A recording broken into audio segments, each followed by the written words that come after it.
तो भाई लोग कैसे हो। आज मैं आप लोग के लिए लेके आया हूँ बांके की स्टोरी, बांके लाल का बदला। चलिए कहानी स्टार्ट करते हैं। दुखी मन मेरे सुन मेरा कहना, जहाँ नहीं चैना वहाँ नहीं रहना। दुखी मन मेरे, लो कर लो बात, किस्मत फूटती है मेरी हर बार मेरी, और दुखी हो रहा है मोटा मुच्छर नास पिटा सड़ जाना। सहसा बांकेलाल की निगाहें जा अटकी पके जामुनों के उस वृक्ष पर, और अगले ही पल उसकी राल उसका गिरबान भिगोने लगी। यम यम यम पके जामुन, वाह ठहरिए महाराज, जरा जामुनों से मुंह काला करते जाइए। बांकेलाल क्या कह रहे हो? मेरा मतलब है महाराज कि आगे बढ़ने से पूर्व क्यों न छक कर पके हुए जामुन खा लिया जाए। देखिए बंदर भी तो कितने मज़े से खा रहे हैं। ठीक है बांकेलाल, तुम मेरे लिए जामुन लेकर आओ, तब तक मैं उस चट्टान पर बैठकर थोड़ा विश्राम करता हूँ। ठीक है महाराज, आप यहाँ विश्राम कीजिए, मैं आपके लिए जामुन लेकर आता हूँ। बांकेलाल को वृक्ष पर चढ़ता देखकर सभी बंदर भी इधर उधर हो लिए थे। बांकेलाल ने वृक्ष पर चढ़कर छक कर जामुन खाए। जामुन एकत्रित करने के लिए मेरे पास कोई पात्र तो है नहीं, जामुनों को नीचे ही गिरा देता हूँ, वृक्ष से उतर कर उन्हें महाराज के लिए इकट्ठा कर लूँगा। तत्पश्चात बांकेलाल वृक्ष से नीचे उतरने लगा, और उधर अत्यधिक थके होने के कारण विक्रम सिंह की आंख भी तुरंत लग गई थी। ऐसे में एक अज्ञात खतरा विक्रम सिंह के इर्द गिर्द अपना फन फैला रहा था। बड़ा ही खतरनाक दृश्य था। कच्छकुप अपने काम में कभी असफल नहीं होता। मेरा खाल पर लगी मूर्छित औषधि की गंध के प्रभाव से ये मूर्छित हो चुका है। अब मैं नदी में चलूं। और इसी पल बांकेलाल की निगाहें पड़ी उस हैरत अंगेज दृश्य पर। अरे यह क्या महाराज, जिस चट्टान पर निद्रा मग्न है वह वास्तव में एक भयानक राक्षस जीव है, जो कि महाराज को नदी में लिया जा रहा है। भयंकर प्रसन्नता से उछल पड़ा बांके, याहू! डूब गई महाराज की जीवन की लूटिया, मिल गया छुटकारा मुच्छर से। मगर प्रत्यक्ष इतनी धीरे से चीख कर बांके उस और भागा कि चीखने की आवाज़ बांके के खुद के कानों तक भी न पहुंची। महाराज खतरा, महाराज जागिए मत, सोइए रहिए, जामुनों की परवाह मत कीजिए, मैं बंदरों को खिला दूंगा। आह महाराज, आपके बाद मेरा क्या होगा? बांके के देखते ही देखते विक्रम सिंह नदी के अथाह जल में खोकर रह गए। मैं तो बैठे बैठाए बन गया ना वो विशालगढ़ का राजा। महाराज इतने निर्दयी मत बनिए, लौट आइए अपने प्यारे बांके के पास और ले लीजिए अपने बदबूदार मुंह से मेरे गाल पर पुच्ची। चुप बे बांकेलाल, कहीं मुच्छर सचमुच लौट आया तो? और फिर जब काफ़ी देर तक भी विक्रम सिंह नदी के जल से बाहर ना निकला तो याहू! वही दुख भरे दिन बीते रे भैया, अब सुख आयो रे, झूम बराबर झूम बांके, झूम बराबर झूम। मुच्छड़ को मरता देखकर मेरा मन प्रसन्नता से डोले, ओले ओले। तन डोले मेरा मन डोले, बांके का हुआ बेड़ा पार रे, अब कौन बजाए बांसुरिया। टी टी सस सांप, फुस फुस। तेरी टी निकालने ही तो मैं अपने बिल से बाहर निकला हूँ कमबख्त, 2 घंटे से गला फाड़कर चिल्ला रहा है, फुस फुस। भाग बांके लाल, मुझे जहरीला सांप समझकर डर कर भाग गया, जबकि मैं केवल चूहे खाने वाला बिना विष का सांप हूँ। ही। इधर बांके लाल 2 ही कदम भागा होगा कि जा टकराया उस जिस्म से, धाड़। आह, यह कौन आ गया मेरी राह में? मर गए, ये तो राक्षस है। कौन हो तुम? दुरूड़। राक्षस के मुंह से निकला स्त्री सा स्वर। मैं एक छोटा सा नन्हा सा प्यारा सा बच्चा हूँ राक्षस का, और मेरा नाम है लड़की। भाग कर कहाँ जा रहा था? मैं बहुत देर से तेरा नाच देख रहा हूँ, तेरे जैसा नचैया मैंने आज तक नहीं देखा। नाच, जब तक तेरे पाँव चलेंगे तेरी सांस चलेगी, तेरे पाँव रुकेंगे तेरी सांस रुकेगी। और उसकी स्त्रीयोचित आवाज़ सुनकर बांके की छूट गई हंसी। दूसरे ही पल उसने अपने स्वर को खतरनाक बनाता हुआ गरज उठा, बांकेलाल अबे जा बड़ा आया राक्षस का बेटा, लड़की मैं कोई तुझसे डरता हूँ? चल तू नाच, वरना मैं तेरा सिर तोड़ दूंगा। मेरा डमरू छीन लिया? बापू माँ, अब तो भगवान मानव भी मुझसे भयभीत नहीं होते। दुड़की होले बेटा बांके, कहीं इसके माता पिता आ गए तो तेरा डमरू बजा देंगे। अबे चुप हो जा, छोड़ दिया तुझे बांके ने, भाग खड़ा भाग, बड़ा आया राक्षस का बेटा, लड़की। जिस बात का भय था वही हुआ। कहाँ जाता है? अगर तू राक्षस चंद्रकाल के हाथों बच कर भाग गया तो राक्षस जाति का पूरा नाम मिट्टी में मिल जाएगा। ई मेरे लाल, मेरे पुत्र, लड़की। माँ, इसने मेरा डमरू छीन लिया और मुझे नाच भी नहीं दिखाया। मुझसे जानवर तो जानवर, अब मानव भी भयभीत नहीं होते। चुप हो जा मेरे लाल, देख मैं तेरे लिए क्या लाई हूँ। आहा चुप्पा, यम यम। ले बेटा लड़की डमरू बजा, हम पहले इसका नाच देखेंगे और फिर इसका मांस का भोजन करेंगे और मैं चूसूंगा चुप्पा यम यम। हाँ तो मानो भैया जल्दी से शुरू हो जाओ वरना गदा मार कर अभी तोड़ता हूँ तेरा सिर। और बेचारा बांके मरता क्या न करता कि पग घुंघरू बांध मीरा नाची थी और बांके नाचे बिन घुंघरू के। मैं जरा इसकी तिक्का बोटी करने के लिए गंडासे की धार तेज कर लूं। इसी के साथ अचानक ही सिर पर पांव रखकर भागा बांकेलाल। भाग बेटा बांके, यही मौका है वरना नाच देखने के बाद ये तेरी एक भी हड्डी साबुत नहीं रहने देंगे। माँ बापू वो भाग रहा है। और फिर आसपास का पूरा जंगल छान डालने के बाद भी राक्षस चंद्रकाल को बांकेलाल ना मिला। कहाँ गायब हो गया? बस एक ही बार दिख जाए वो कमबख्त।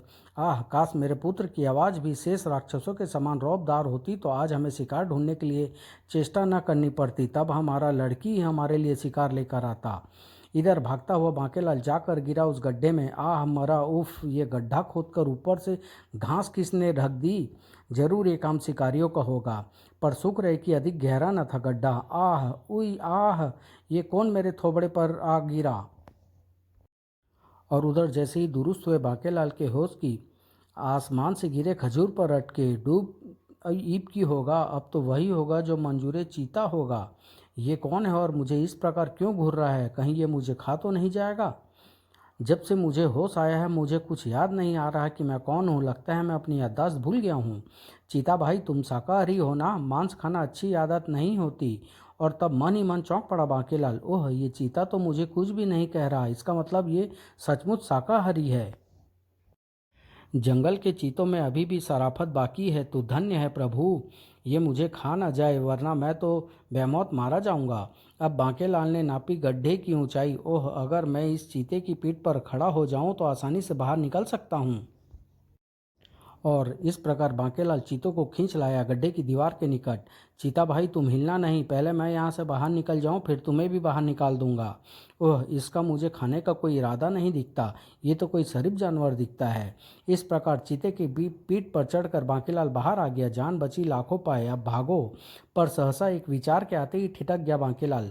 बांकेलाल, ये चीता निहायत ही शरीफ है। अगर तू इसे अपना वाहन बनाकर निकट के किसी नगर में प्रवेश करे तो पूरे नगर में तेरे चर्चे होंगे। और इस विचार के मन में आते ही आजा भाई चीता, बाहर आजा, आज से हम दोनों मित्र हुए। पर मैं हूँ कौन? बांकेलाल सवार हो गया चीता पर। हा हा हा, अब आएगा मजा जब मैं प्रवेश करूँगा किसी नगर में। मुझे इस बांकेलाल का कहा मानना ही पड़ेगा वरना कहीं ये क्रोध में आकर मुझे खा न जाए। आकाशगढ़, जहाँ का राजा तो था जमीन सी है मगर हुकूमत चलती थी रानी चंद्रिका की। अजी जरा ठीक से पाँव दबाइए, आज क्या भोजन नहीं किया? रानी चंद्रिका, तुम तो जानती हो कि जब तक तुम भोजन न कर लो मैं भी कुछ नहीं खाता। ओहो, आज तो मेरा व्रत है। रानी चंद्रिका, राज दरबार का समय हो गया है, तुम्हारी आज्ञा हो तो मैं राज दरबार में हो आऊँ? अवश्य अवश्य, किंतु राज दरबार की कार्यवाही करते समय शीघ्र ही वापस लौट आइएगा महाराज, क्योंकि अभी आपको मेरा सिर भी दबाना है और संध्या की सैर पर भी ले चलना है। ठीक है रानी चंद्रिका, मैं गया और आया।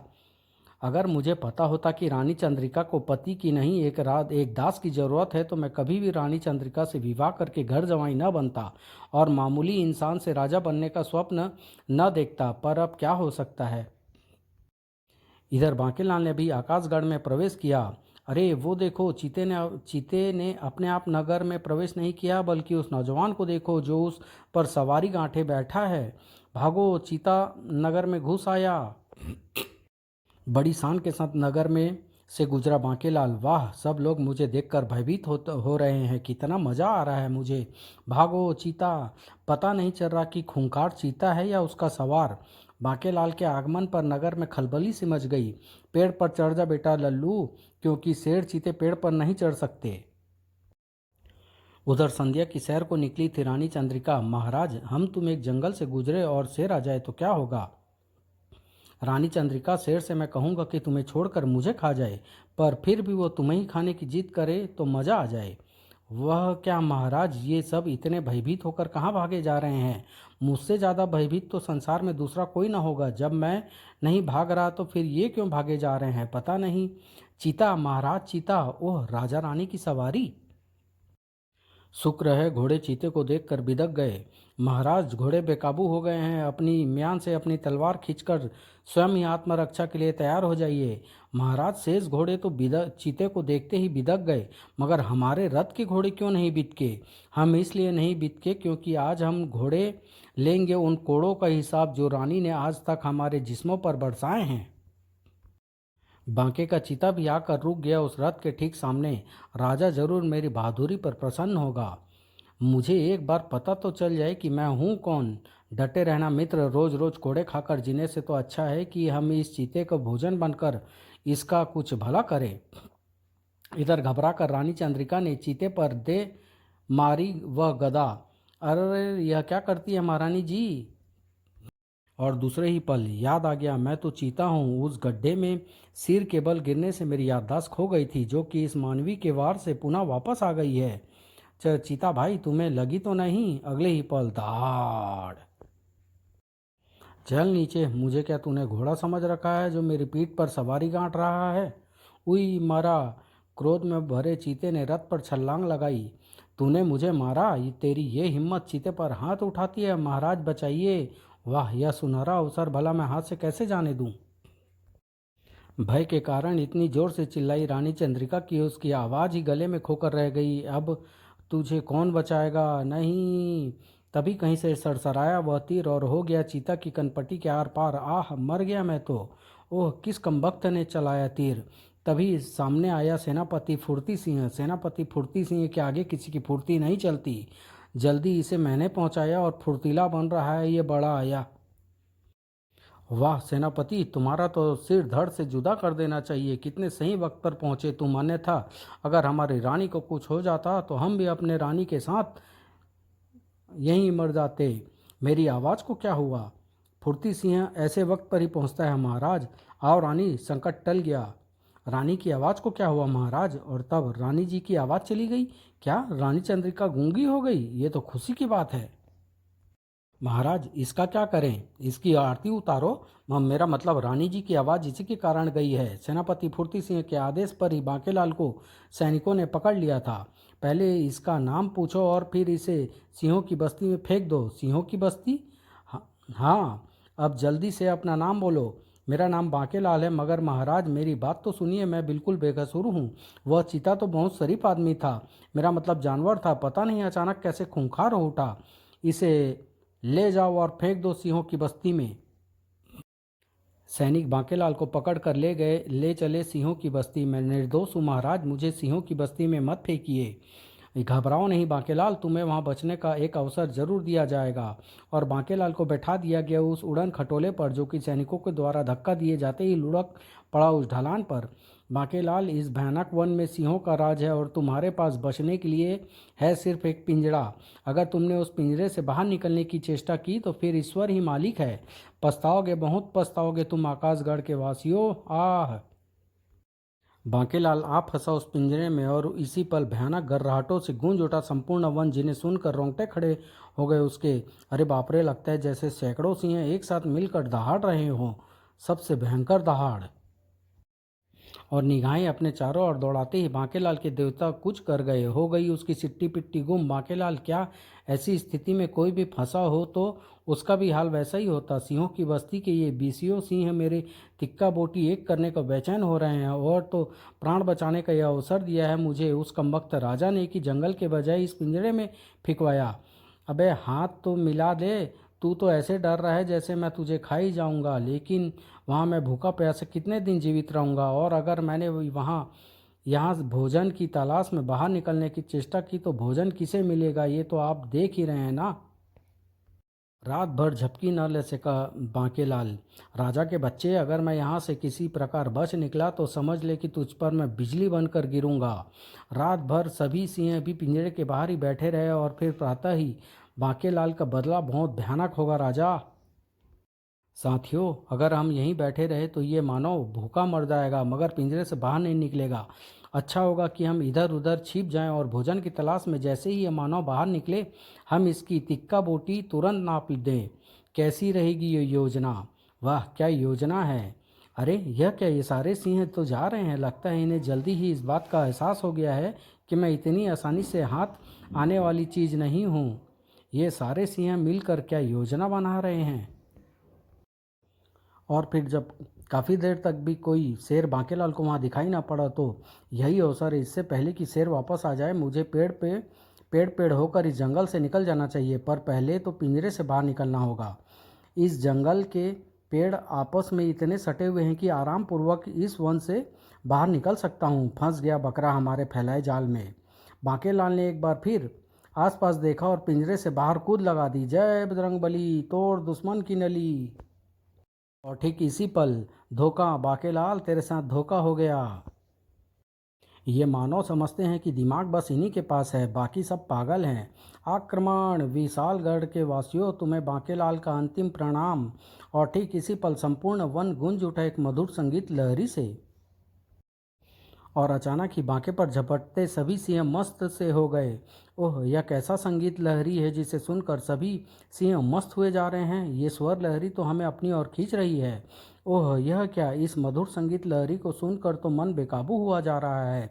और सभी सिंह उस संगीत लहरी की तान पर खींचते चले गए। चमत्कृत सा खड़ा था बांकेलाल। ओह, यह तो चमत्कार हो गया। मैं तो अपनी जीवन की आशा ही खो बैठा था।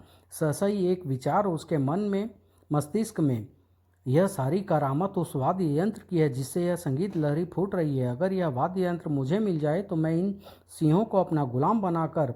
और सोचते सोचते बांकेलाल के मस्तिष्क में बनने लगी एक खुराफाती योजना। बांकेलाल भी छिपता छिपाता चल पड़ा उन सिंहों के पीछे पीछे। अब आएगा मजा, बस एक बार वो वाद्य यंत्र मेरे हाथ लग जाए। और इस प्रकार बांकेलाल शीघ्र ही जा पहुंचा उस संगीत लहरी के उद्गम स्थल तक। ओह, यह दड़ियल साधु बजा रहा है उस वाद्य यंत्र को। जब सभी सिंह साधु के चारों ओर आज्ञाकारी बच्चों की तरह मजमा लगाकर बैठ गए तब जय हो संगीत सम्राट बाबा की, साधु बाबा की जय हो।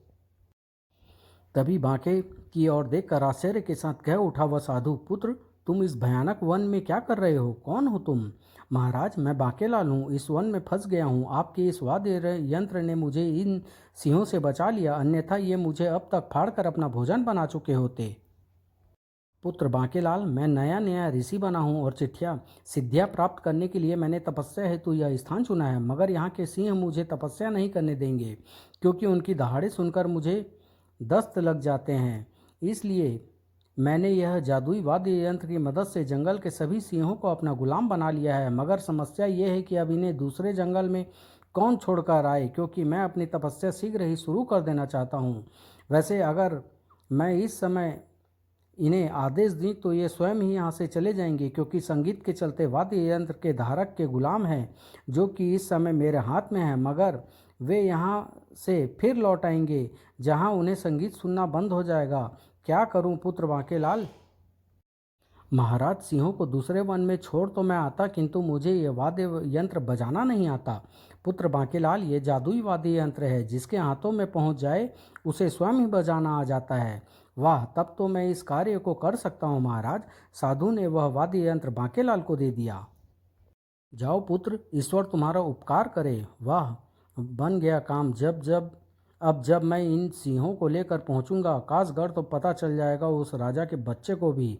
वाद्य यंत्र बजाता हुआ बांकेलाल चल पड़ा कासगढ़ की ओर। और अब उसके पीछे पीछे चल रहे थे सैकड़ों सिंह। किंतु बांकेलाल ध्यान रहे, इन्हें जल्दी ही किसी वन में पहुंचा देना, अन्यथा अधिक समय तक संगीत लहरी में मस्त रहने के बाद ये सब मूर्छित हो जाएंगे। कितना परोपकारी बालक है। लेकिन इसका क्या करें कि बांकेलाल को साधु की वह बात सुनाई ही नहीं पड़ी। और यह क्या, आकाशगढ़ में यह कौन प्रवेश कर रहा है? ये तो विक्रम सिंह है। ओह, पता नहीं मेरा बांकेलाल इस समय कहाँ होगा। मुझे ना पाकर वो कितना परेशान व उदास होगा। तभी सुनो सुनो, राजा का ऐलान सुनो। जो कोई भी रानी चंद्रिका का वात रोग दूर करके उसकी वाणी वापस ले आएगा, राजा के उसे आधा राज्य दिया जाएगा। और महल के कक्ष में, आह रानी चंद्रिका, तुम्हारी आवाज़ क्या गई। मेरा तो दिन का चैन और रातों की नींद ही यह सोचते सोचते उड़ गई कि तुम्हारी वाणी किस प्रकार आए। विवाह के पश्चात कल मैं प्रथम बार चैन की नींद सोया हूँ। बल्कि हमने तो यह ऐलान भी करवा दिया है कि जो कोई भी तुम्हारी वाणी वापस लाएगा हम उसे आधा राज्य दे देंगे। और आधा राज्य देने से पूर्व उसे सांप से डसवा देंगे। पर बेचारी रानी क्या कहती।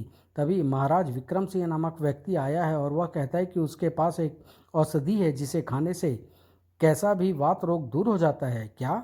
यह सुनते ही प्रसन्न हो उठी रानी चंद्रिका और राजा को मजबूरन विक्रम सिंह को भीतर लाने का आदेश देना ही पड़ा। जबकि उसी समय राक्षस देव प्रसन्न हो दर्शन दे। आखिर राक्षस देव को प्रसन्न करने में सफल हुई राक्षसी।